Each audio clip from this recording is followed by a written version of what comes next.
Okay, we are going to start with Mark Brown talk.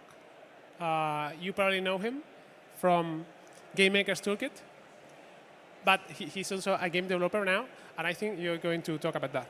So, an applause.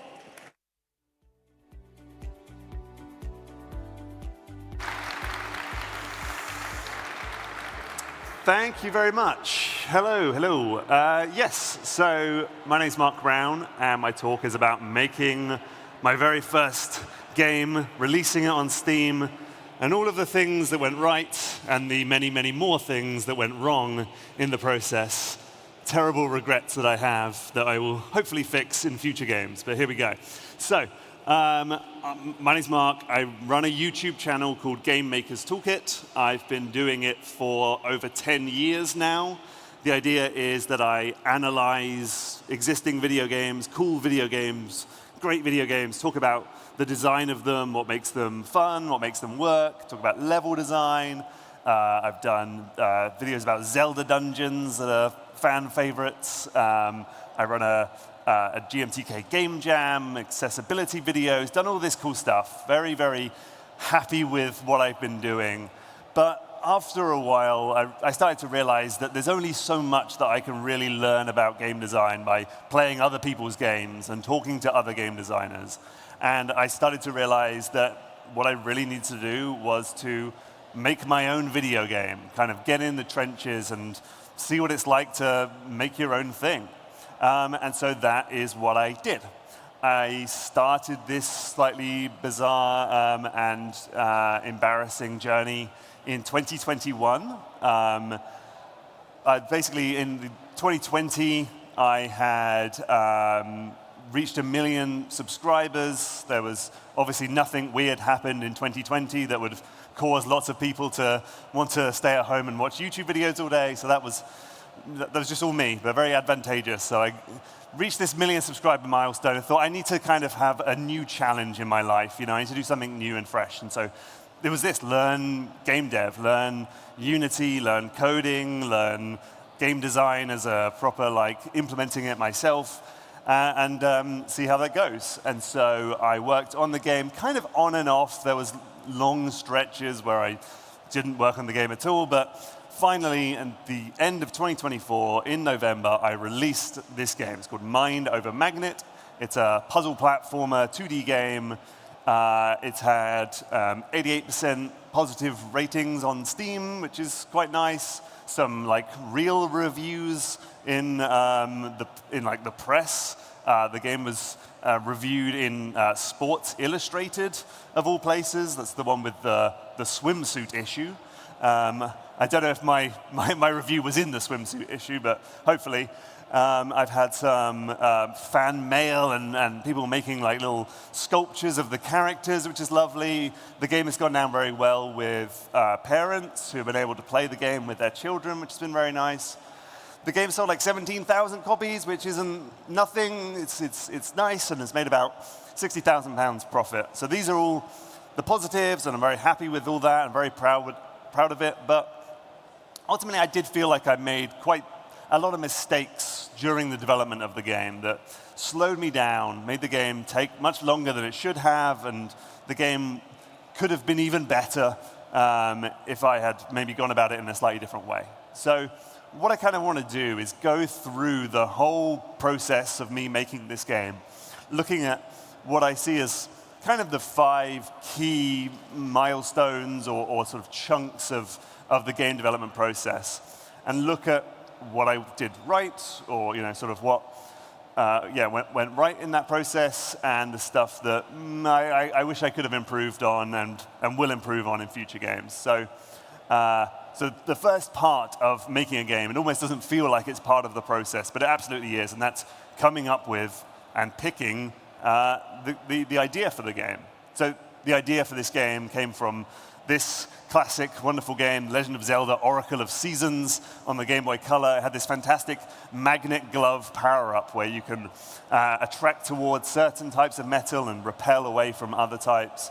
And I thought if you could kind of combine that with a platformer like Celeste or Super Mario and have the character bouncing around the level and repelling away from things and attracting towards things, that would be a very cool video game. So that was kind of where the idea came from.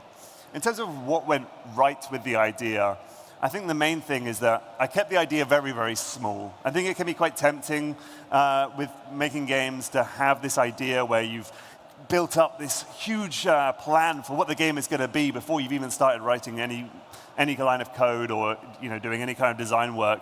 You've built it up in your head as this massive 600-page design Bible, and the backstory and the grandparents of every character in your game.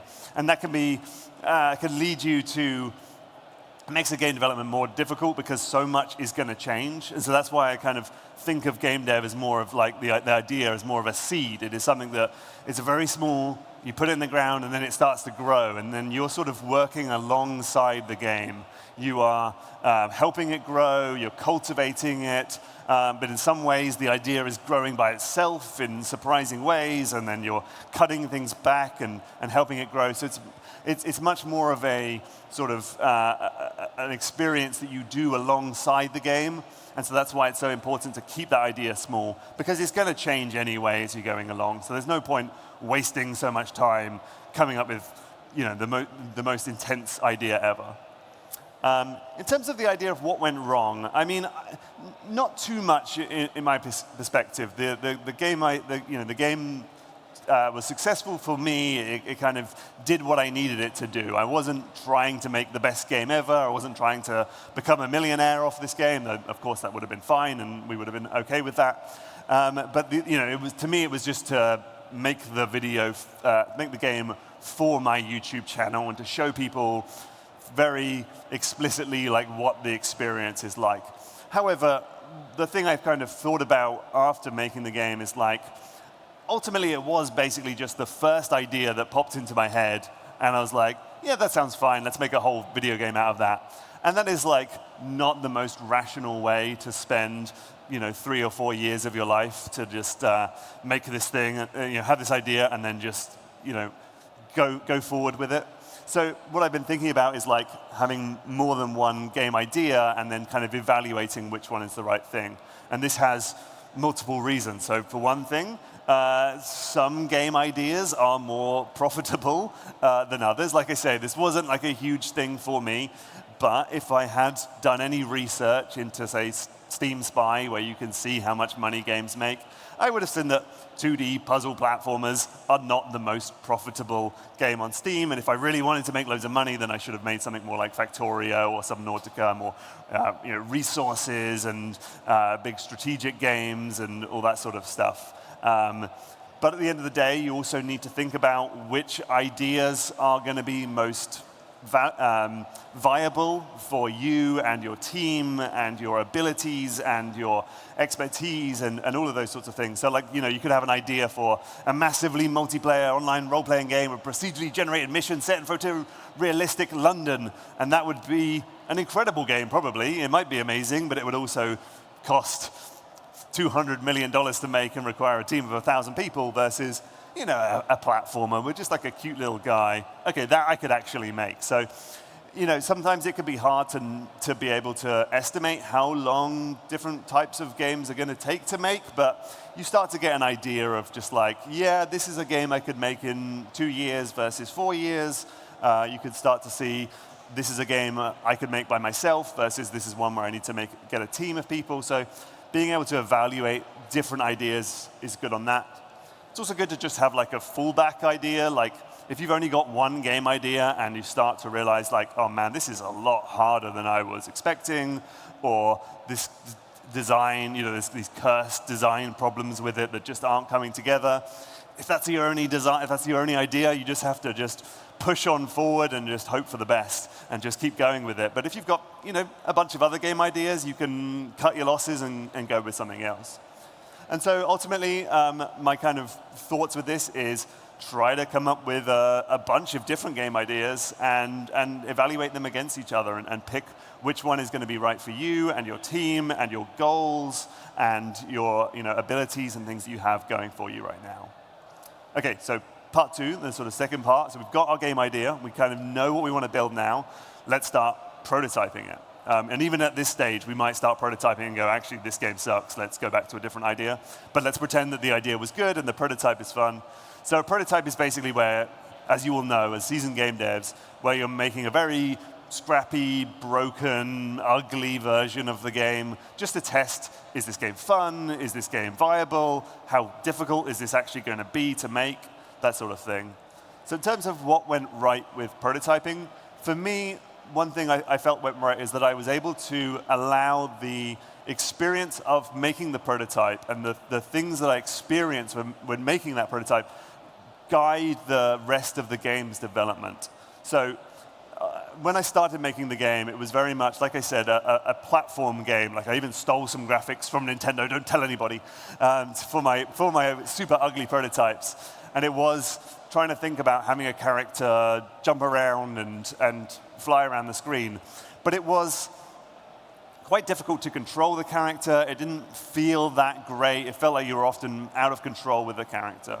Then at some kind of random point when I was playing around with prototypes, I just replaced Super Mario. Maybe I got like a cease and desist letter from Nintendo, so replaced Mario with just a magnet walking around, which gave me this idea of like, oh, maybe the character isn't magnetic, but there's just a magnet, and then you can pick that up and then use that in certain ways. And this, so it's basically splitting the character into two. And this created like all of these new opportunities for things like, in this scenario, like having the magnet attached to the ceiling, then you lure an enemy towards you, and then you change the polarity of the magnet, and it falls down and crushes the enemy, and I'm like, oh, dang, this is kind of cool. This feels much more nicer to play. I'm getting loads more ideas by doing this. And so ultimately I sort of realized, like, maybe this isn't a fast-paced, speed-running platformer like Celeste or Meat Boy, and it's more of a slower-paced, thoughtful, logic puzzle game like Braid. And so, you could have said, like, no, the original idea for the game was that it has to be a platformer, and I'm going to change it, I'm really going to force it to become that platformer. But really, when you're playing these games and you're making these games, this is the most important thing, is you're like seeing what is actually like, when you're doing these prototypes, sometimes you're like, this avenue just feels easier than the other one. Like, in this way, I'm pushing against the design, and it's challenging. But this way, ideas are just flowing really nicely. It feels good. The playtesters like what they're playing, and so kind of following what the game wants it to be. Now, I will admit, at times, I struggle with this. This is a level I made in like a panic, where I'm like, maybe actually you have this level where you're flying through these different holes, and you're threading the needle, and you've got to speed run through it, and you've got to have all of these action abilities and things. And like, I did keep trying to go towards that original idea, but ultimately I decided that no, this really is a puzzle game. Let's focus on that. Even though it wasn't what I originally intended, and it ultimately made the game better. It did end up being, more focused around this core idea, and it was a better game for it. This is I'm definitely not the only person this has happened to. It is quite a common thing in game development for the original idea for the game to be shaped and shifted by the sort of prototyping process. So Into the Breach originally started as a pretty traditional turn-based tactics game. They had one enemy where it would show you what the enemy was going to do the next turn, and they're like, oh, that's like the best bit of the game. You can, turns it almost into a puzzle. You can have the enemies attack each other. This is like much more strategic and interesting, and so they changed the whole thing to be like, this is a game about enemies telegraphing their attacks. Crypt of the Necrodancer was originally a game where it was a traditional grid-based roguelike where the turns in the game were super fast. You'd only have like 5 seconds to make your decision. And as they were playing it, they built this prototype, and as they were playing it and hitting the keyboard, they're like, this feels a bit like playing music. I feel like I'm hitting out keys on a piano. So they changed it to be a rhythm-based roguelike. And then Rocket League, like, they had the playtesters found a bug in the physics where you could basically make the car fly through the air as it's going after the ball. And again, they could have been like, okay, that's not in the design document. Let's fix that bug. Let's keep it under wraps. But actually, they're like, no, that's more fun than what we had in mind. Let's go after that. So it's very much this process of like listening to the game and allowing the game to be what it wants to be, which sounds very woo-woo and weird, but it does actually happen. So yeah, this idea of basically following the fun. What went wrong in prototyping? I think for me, it was this idea that like, I didn't prototype enough of the game, which is kind of funny to me because at the time, I felt like I was doing way too much prototyping, right? I was coming up with all these random ideas and constantly deleting my entire Unity project and making a new one with a new prototype in it. And I had like, okay, maybe you have a character on the magnet's on a string and you're flying around, or you have boss fights and you can throw the magnet at things and jump on its head, or you can use the magnet to move things around the environment, or all sorts of things like that. And I felt like I was kind of spinning my wheels and not really getting on with the game, which kind of forced me to just start making the game then. But ultimately, I feel like I didn't playtest enough. So sorry, I'm really nervous because on this button, on this thing, there's a black button that says don't touch, and I don't know what's going to happen, so I'm like, don't press that. But anyway, sorry.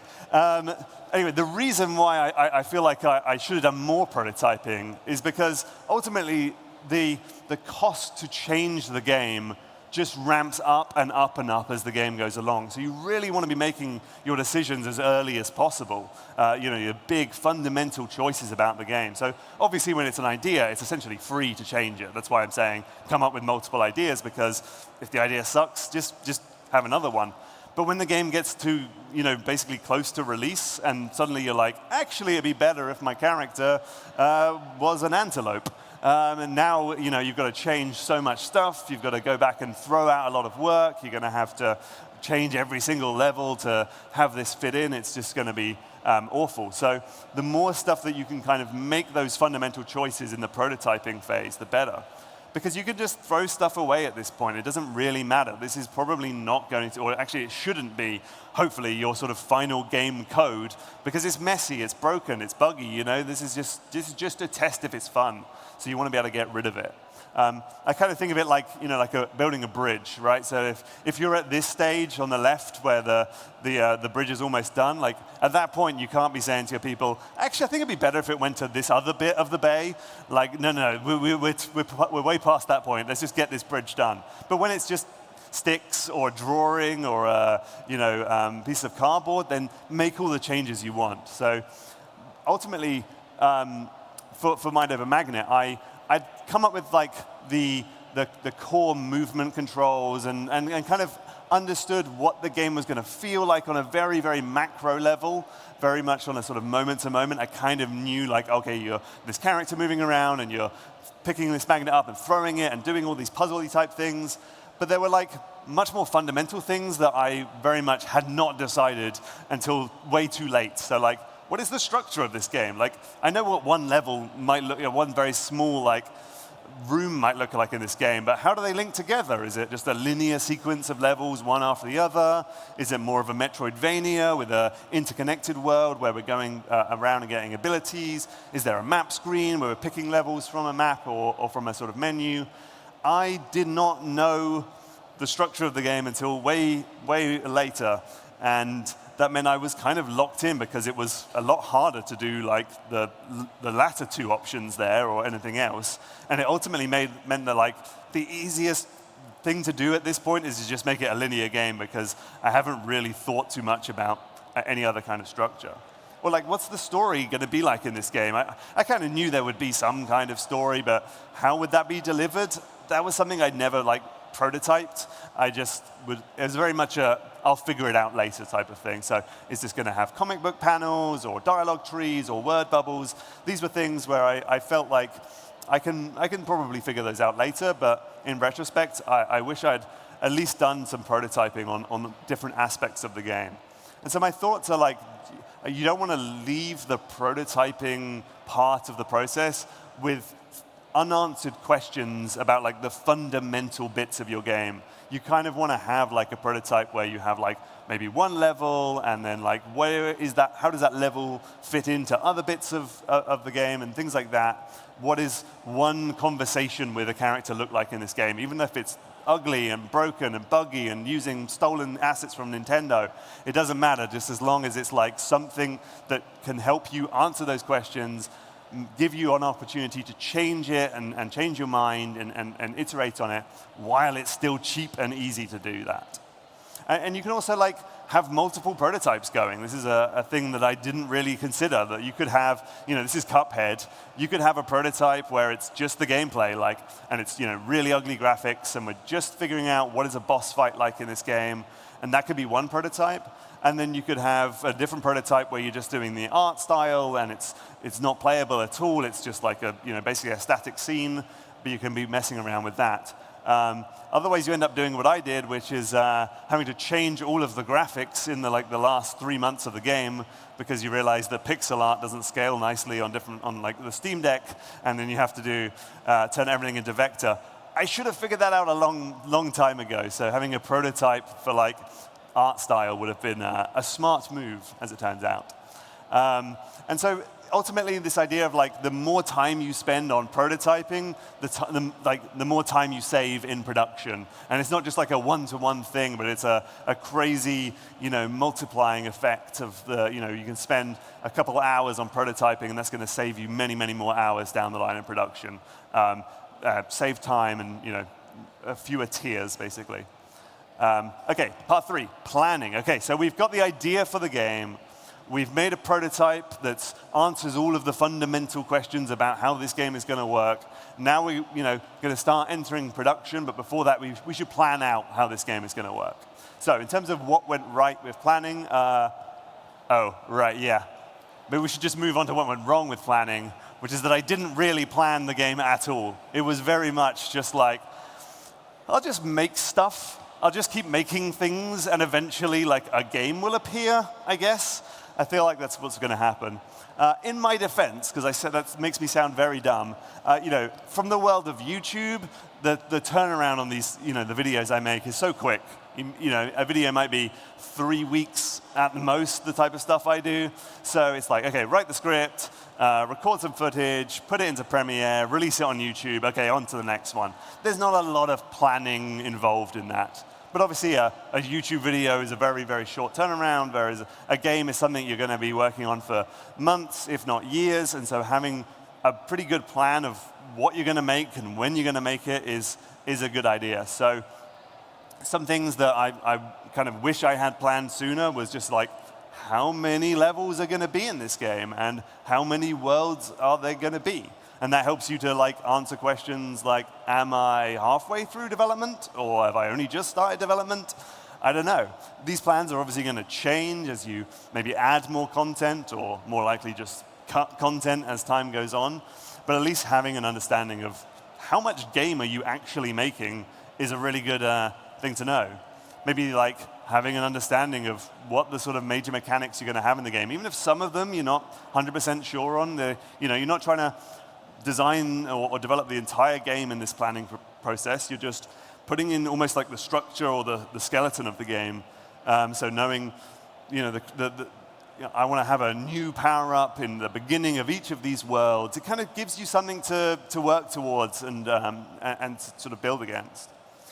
Maybe in terms of the story, again, you don't need to plan out every single line of dialogue, but just knowing like, okay, what is the actual structure of this game? What is the beginning, the middle, and end? What are the inciting incident and all those sorts of things? That would have been a good thing to plan in retrospect. As secrets. Does this game have secrets, and what do they do? So this is a very embarrassing story of the development of my game. Is that as I'm building the levels, I realized that like there are these like interesting little nooks in the level where I could hide a secret, sort of put a fake wall in front of it. The player goes in, they get a secret. They get one of these little spinning bolt icons. And close to launch, I was like, oh, what do those actually do? What does the player get when they get these bolt things? I never planned that, and so I removed them all from the game because that was easier than coming up with anything. So that would have been a very smart thing to have planned. So again, like prototyping, the more time you spend planning, the the more time, the less time you sort of, or the less wasted stuff you're doing in production. Of course, none of this is going to be set in stone. Plans are made to be torn up and thrown away and make your producer cry. That's just what it's all about. But at least it gives you some kind of structure to go on, some kind of direction to be going in, and things like that. And there's so many things you can have plans written down for, or at least discuss. How are you going to market this game? That is something that a lot of indie devs leave till the very last minute, and they've finished the game and be like, okay, let's start thinking about like marketing. It's like, no, let's think about that as early as possible. Who is the target audience for the game? I'll talk about that a bit later. Contractors, like, who is going to make the different bits of this game? Can I do everything, or like me, do you have zero musical talent and you're going to need to hire a composer? Well, that's a good thing to plan a bit earlier than I did, which was, basically the game was done. And it was like, I should probably add some music to this thing. Let's start hiring people. That would have been smarter to do early. The price of the game and downloadable content. So all of these things are, even if the idea is just written on the back of, you could use like a Trello board or a Miro board, or even if it's just written on the back of a piece of cardboard, like having some idea of these fundamental bits of the game is good. As I say all this, it feels like I am just revealing myself to be a very chaotic individual who does not think ahead, but I feel like a lot of indie devs may have similar experiences. Okay, part 4, production. Okay, so we have an idea for a game. It was good. We made a prototype, and we answered all of the fundamental questions of the game. Hooray. And we have a plan now for how we are going to produce the game, and so it's time to enter production. So, production. What went right with Mind Over Magnet? I think for me, the thing that I'm most proud of and happiest with is essentially the tools for the game. Because the game engines we use, Unreal Engine, Unity, Godot, they are full of amazing tools. They have, tile map editors and animation, keyframing, and, basically every tool you could imagine. But they are very, very general pieces of software that are designed to make every type of game you can imagine. So the same piece of software has to work for a card game and a first-person shooter and a visual novel and everything. And so they are a tool for making games, but they are not the tool for making your game, and you have to make that tool. And that took me a while to figure out. So this is a very sort of early version of my game. It's a little bit hard to see, but there's these sort of blue electromagnetic beams as one of the puzzle elements. And so if I wanted to, say, turn it into a red beam for this puzzle, I'm like, actually, it'd be better if it was red and a little bit higher up. It was like 2 tiles shorter. That would require me to go into the inspector in Unity, change a bunch of sprites, change a bunch of colors, move a transform on a bunch of things, and do all of that tedious work to change it, and then ultimately go, actually, it would be better with 3 pixels up, and have to go back in and change it even all over again. And so at some point, it was like, okay, let's spend some time making some nice tools for myself, like buttons and sliders, and Unity event systems and things like that, so that I can just do this stuff at the click of a button. And it was one of those things of, it took maybe a day out of development to do this, and it felt a bit weird to be making this stuff that no one is actually going to see until now.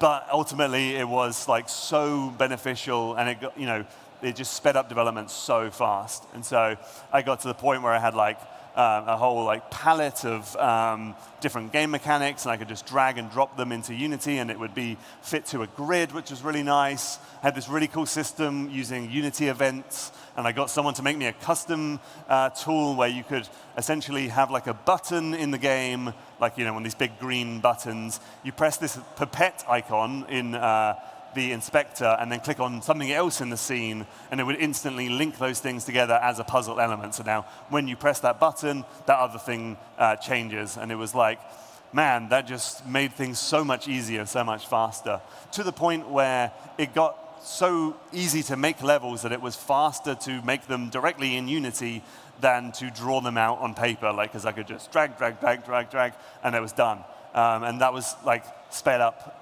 prototyping level ideas, sped up the iteration process, sped up working with playtesters and changing things. So it was hugely beneficial. And so, yeah, very happy with the sort of level editor that I had built for the game. In terms of what went wrong with production, is that I basically I forgot to wear a certain hat. This will make sense soon. This is, by the way, a game called Hatris, which is Tetris with hats. It is a real video game, sure. Basically, as a solo developer, or pretty much solo, I end up having to wear a lot of hats, right? I have to take all of the roles that are on a typical game development team and do all of their jobs. So I need to design the game, design the mechanics, the levels, the story and all of that stuff. I need to be the artist and make all of the art assets.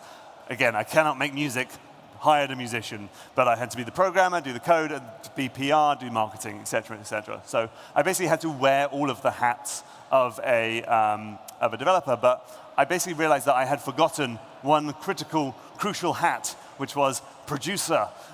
Should have been obvious. It was in the title, production, producer. The reason I kind of discounted the concept of a producer is that I think I had a misunderstanding of what a producer does, which is that I thought their real job was to coordinate between the different teams, right? So the producer is making sure the designers are happy with the artists, who are happy with the musicians, and so on and so forth. And if I'm all of those things, then I don't need to be another person to talk to myself. I am myself. Existential crisis, I guess. No, but I don't need to talk to myself except for when, you get the idea. However, I realized that this is only one thing that a producer does, and the producer is actually keeping the game on track. A producer is thinking about deadlines and the timeline for the game. The producer is thinking about the budget and how much is being spent on each individual element. They are the one really who gets this game done. And so ultimately, not having this kind of producer mindset is what made the game take way longer than I would have liked it to have taken, basically.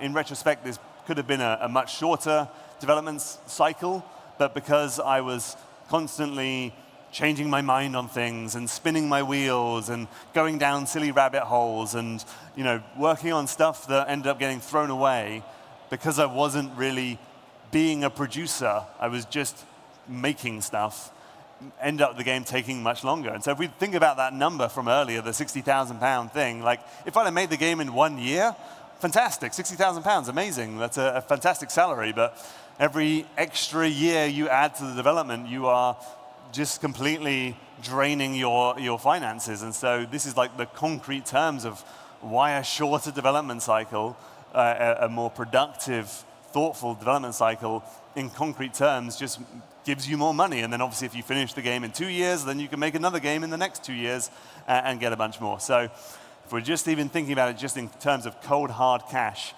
a production mindset is so valuable.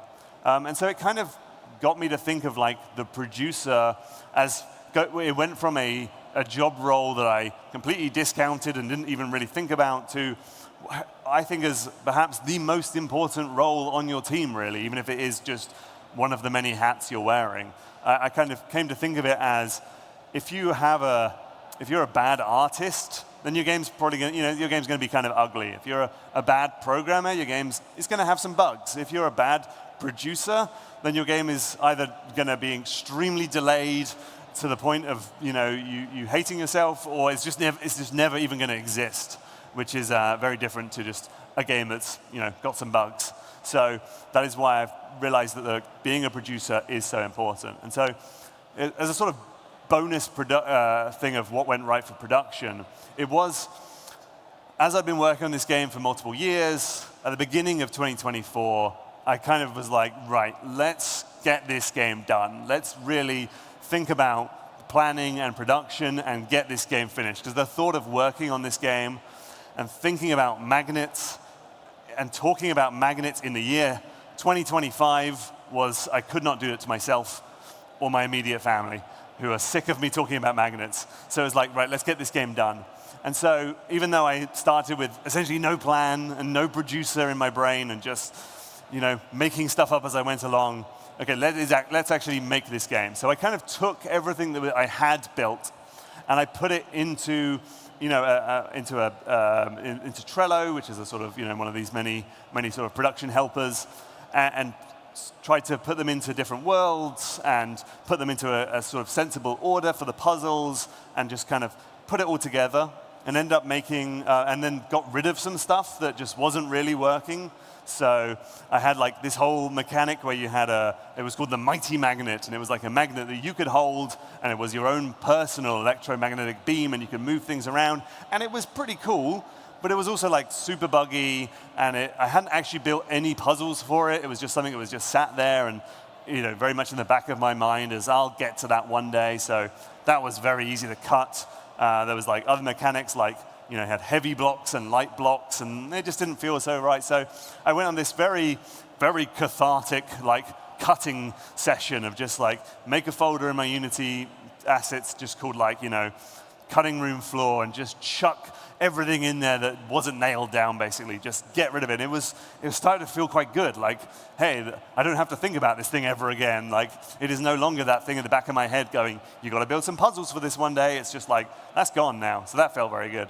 I then took everything I had made and just put them all together and had made a version of the game that I could play from beginning to end, which was perhaps surprising that I didn't have at that point, but it was just like a bunch of random stuff. But now it's like you start the game, you have a title sequence, you can go through and you can get to the credits, and that really revealed to me like where the game was strong, where the game was weak, what was lacking, what was still left to do, and would give me this very clear indication of like, these are the bits of the game I need to do now. These are I need to make an extra tutorial here because this mechanic doesn't have enough, or this world has far too many levels versus this other one, so I need to either cut that in half. It made the decisions much more clear to me because I had this playable game.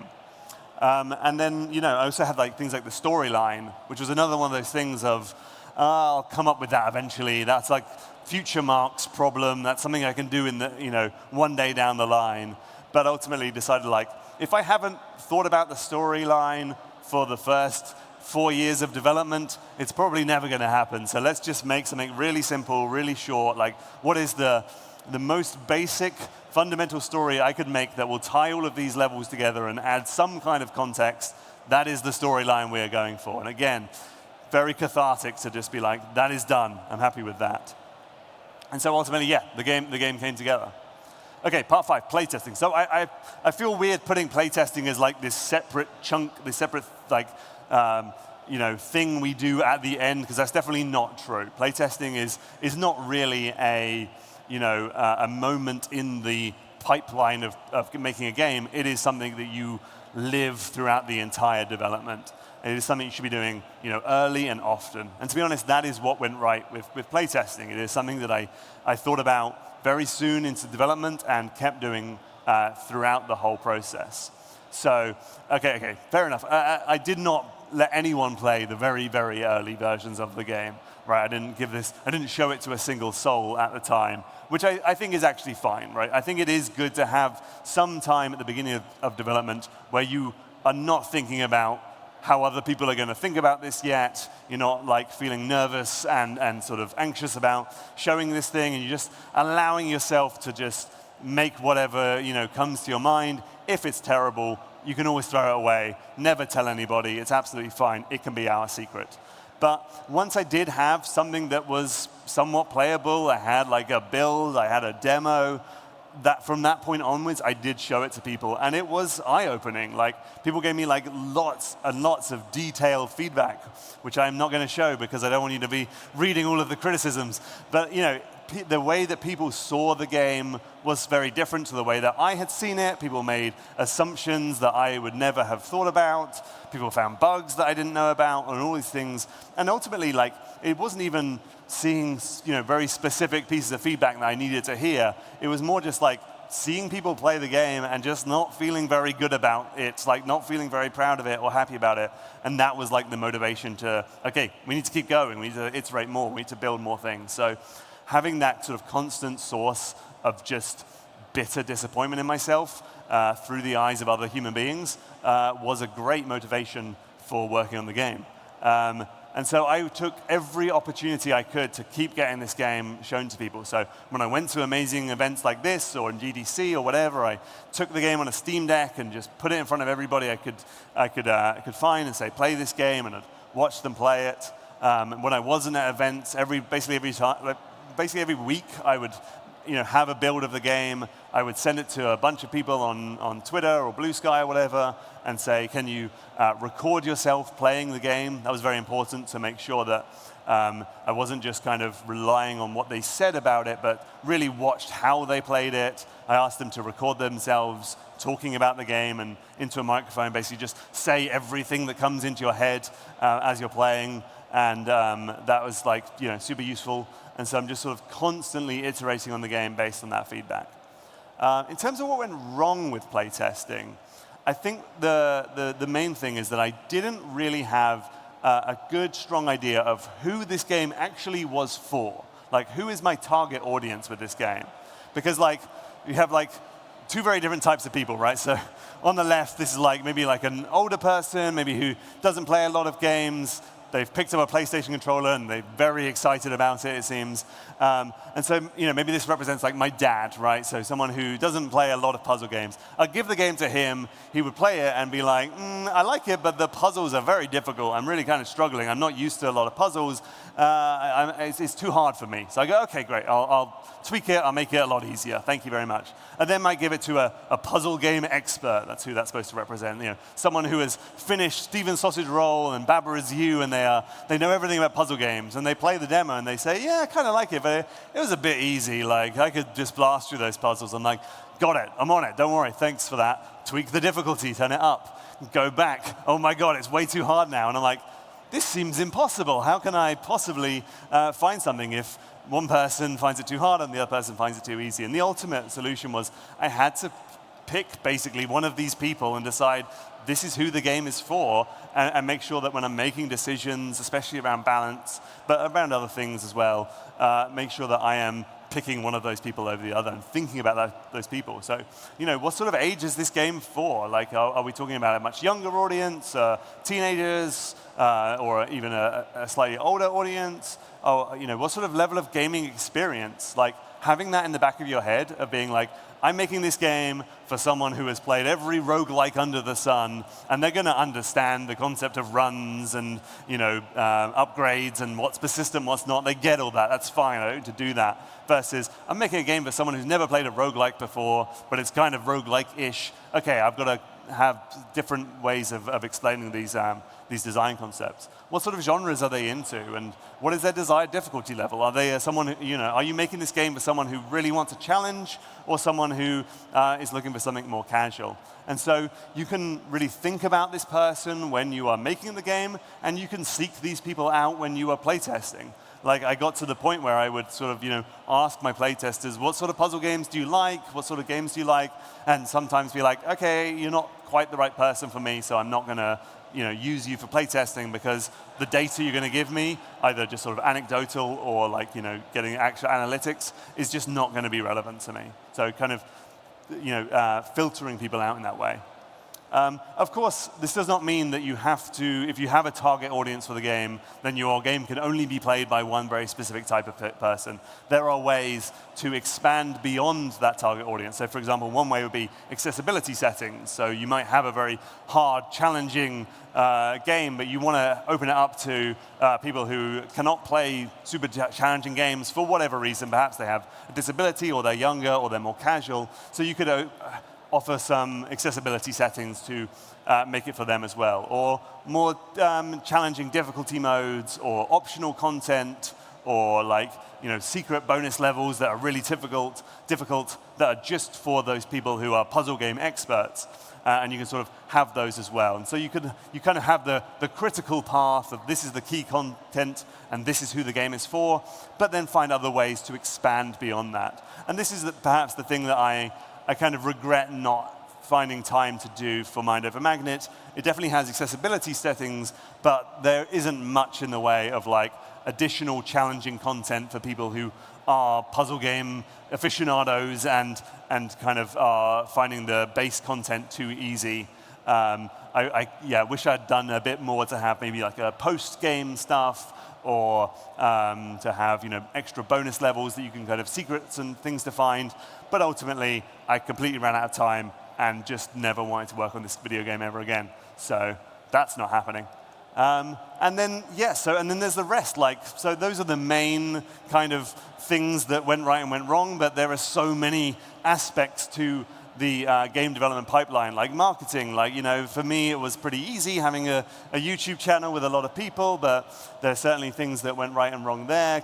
Collaboration, I was happy with some of the people. I was happy with everyone I worked with, but maybe I should have worked with more people, or maybe I'm not quite 100% sure if that was the right choice or not. Or just things down to very specific things like Steam Cloud went wrong because I didn't know how to set it up. And so for the first week of the game, no one's save file synced, and that's just me being dumb.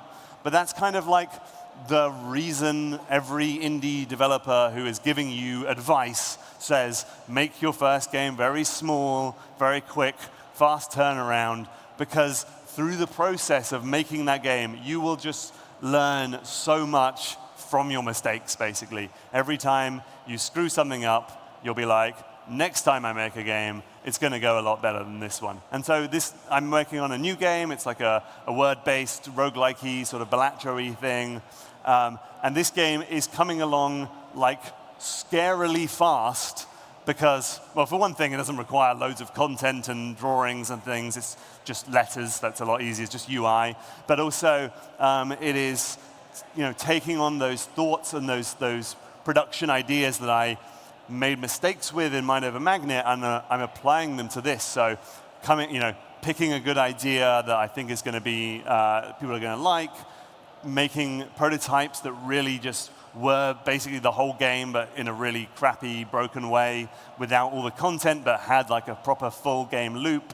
Having a plan for how much game there's going to be. I want to have 100 of these things, 100 random things in the game, and that's my plan. Having a good production pipeline and things, and really thinking about timelines and deadlines and keep myself on track has meant that this game is basically going to be done in about 6 months flat versus 4 years of protracted, heartbreaking, just annoying, hate myself development of Mind Over Magnet. So that's exciting. And there we go. Thank you very much. That's me.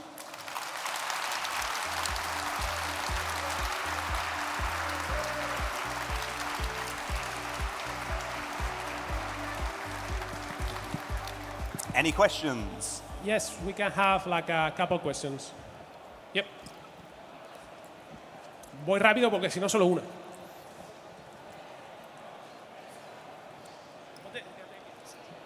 Hi, Mark. Thank you for the whole thing. It was amazing, and it was amazing to see you in person and not only through a YouTube video.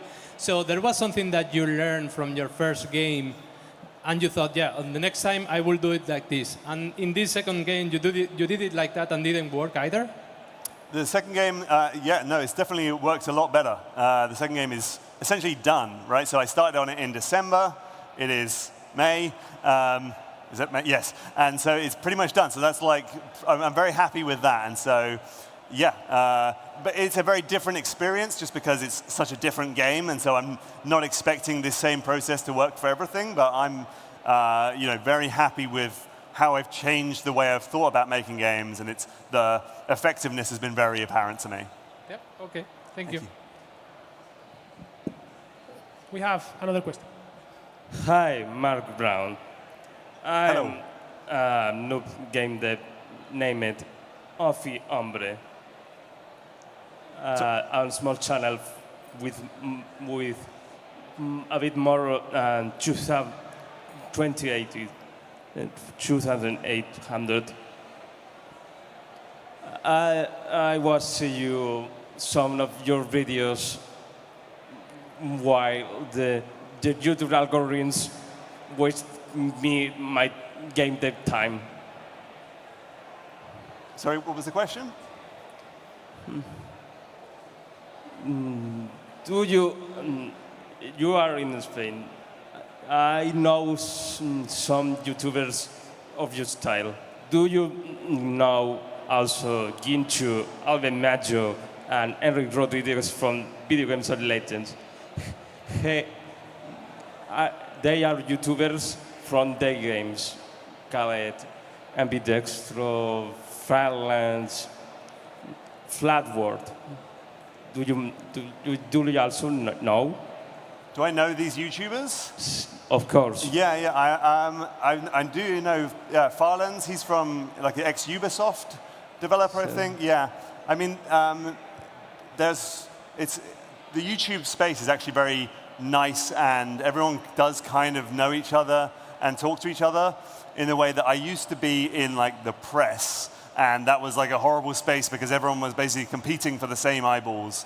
But on YouTube, it's very much like, the rising tide lifts all boats, basically. We're all just kind of helping each other and, if you've got subscribe to me on YouTube and you go on your YouTube homepage, the algorithm will show you everyone else. And it's a very nice community. Hopefully that answers your question, but thank you. Any more? Yeah. Hello. Hi, Mark. Hi. One other question. Was it ever a problem having people like judging you because you were no developer and you were like creating content related to game design? Like, was it ever a problem for you having this pressure?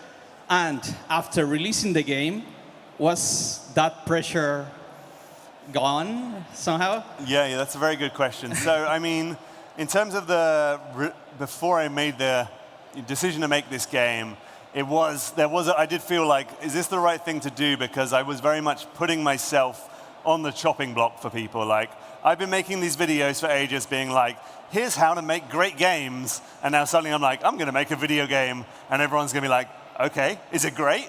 It better be good. So that was a lot of pressure to put myself under. And to be honest, that did throughout the process, weigh on me. Like, this game better be like quite good, and which probably slowed me down a lot. Just that pressure until I essentially came to the realization, like, this is my first game. It's not going to be amazing. Like, as long as it exists, that's better than nothing. And the point of the game was for the YouTube series, not to make a game on its own. In terms of after releasing the game, if that pressure was alleviated, I came to realize that all of the YouTube commenters who were like, oh, this guy doesn't know what he's talking about. He's never even made a game. After I made the game, basically just changed their thing to, this guy doesn't know what he's talking about. He's only made one game. So I can't win. So I'm just going to have to leave them to themselves. Thank you. Anybody else? Última, ¿eh?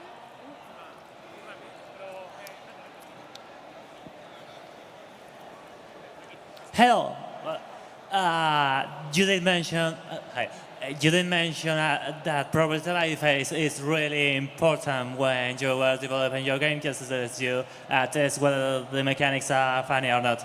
So I would like to. You did also mention that you didn't have to figure out the story at all when you started. How would you go on prototyping the story part of the game for a possible next game? Yeah, that's a good question, because there are some elements that are very challenging to prototype because they're going to be stretched across the entire game, that sort of thing. I think in terms of my game, what I would have liked to have prototyped would have been like, what does just one conversation with an NPC look like in this game? Like, what is that system? And then that's something that can then populate across the entire game. In terms of the actual sort of storyline itself, that would come under more the planning type of part of it, being like, what are the beginning, middle, and end of this story? Where is the story going to be put in the world? And so it's kind of refining. I'd say, yeah, prototyping is more like what is the mechanics of talking to the character, and then the planning is what is the discussion actually going to be about, and then production is, okay, now let's write some actual dialogue. Okay, thanks, Sara. Thank you very much. That's a wrap. You can finish the talk. I'm done. Hooray! Yeah. Yay! Thank you.